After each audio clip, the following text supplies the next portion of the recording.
Okay, so whenever you see these, this is like a standard physics problem, okay? This thing stays fixed, okay?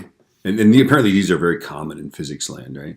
Okay, this is the basic concept behind a railgun, right? This thing is moving like that, okay?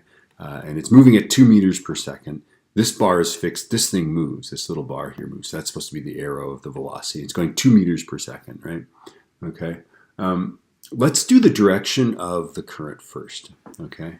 So I feel like what's happening here is that this area is bigger, right? In 1 second, this thing will have moved 2 meters, right?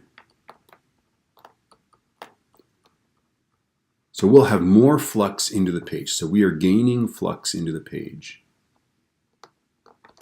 Gaining flux into the page.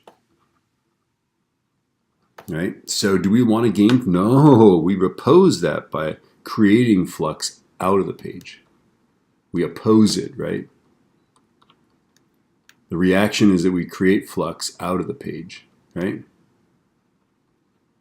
Then take your right hand and you'll realize that the current has to flow anti-clockwise, okay?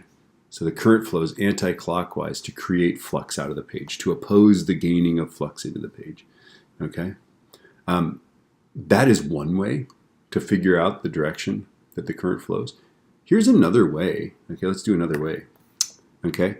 Let's put a positive charge on this wire. Let's just pretend that positive charges move, okay? Just like, it's like Ben Franklin, right?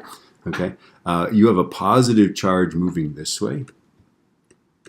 Okay. Positive charge moving that way.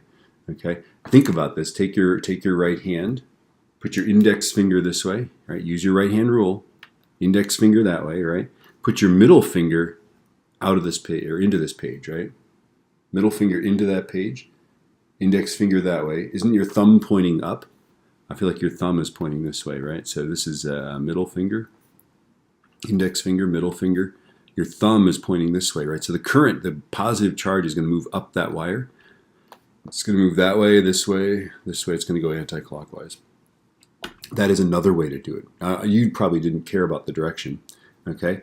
So now let's solve the voltage question, right? So in 1 second, it will have moved 2 meters, yeah?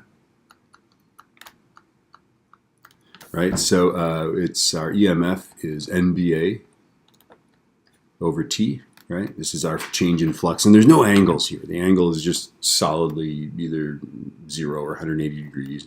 There's also a minus sign that we're ignoring, so, you know, we just don't know, right? Okay, so the number of windings is 1. Our magnetic field is 3.2 Teslas.